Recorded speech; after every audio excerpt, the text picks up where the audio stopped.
విఆర్టీవీ Telugu news channel కి స్వాగతం.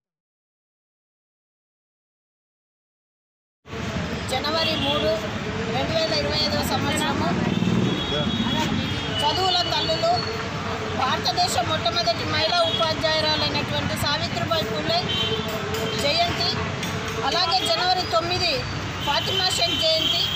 ఇద్దరు చదువుల తల్లులను మనకు అందించినటువంటి మహాత్మా జ్యోతిబా పూలేని స్మరించుకుంటూ ఆ ఇద్దరు తల్లుల జయంతి వారోత్సవాలను ఘనంగా రాష్ట్రమంతా కూడా నిర్వహించాలని చెప్పేసి ఎస్సీ మైనార్టీ మహిళా ఐక్యవేదిక పిలుపునిస్తూ ఉంది.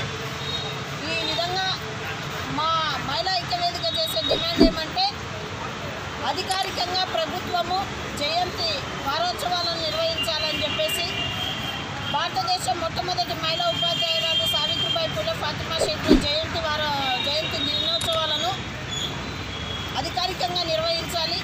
అలాగే భారతదేశం మొట్టమొదటి మహిళా ఉపాధ్యాయురాలైనటువంటి సావిత్రిబాయి పూలే జయంతి దినమైనటువంటి జనవరి 3ను ఉపాధ్యాయ దినోత్సవంగా ప్రకటించాలని చెప్పేసి కేంద్ర రాష్ట్ర ప్రభుత్వాలను డిమాండ్ చేస్తూ ఎస్సీ మైనార్టీ మహిళా ఐక్యవేదిక చేస్తున్నటువంటి పోరాటంలో మహిళలు, మేధావులు, యువకులు, వివిధ కుల ప్రజా సంఘాల నాయకులు అందరూ కూడా ముందుకు రావాలని చెప్పేసి కోరుకుంటూ ఈరోజు ఇక్కడ కరపత్రాన్ని విడుదల చేయడం జరిగింది.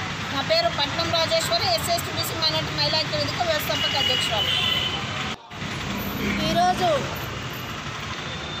భారతదేశంలో మొట్టమొదటి చదువుల తల్లులు ఎవరైతే ఉన్నారో సావిత్రిబాయి పూలే గారు, అదేవిధంగా ఫాతిమా షేక్ గారి జయంతి ఉత్సవాలను రాష్ట్ర వ్యాప్తంగా చేయాలని నిర్ణయించుకున్నాము.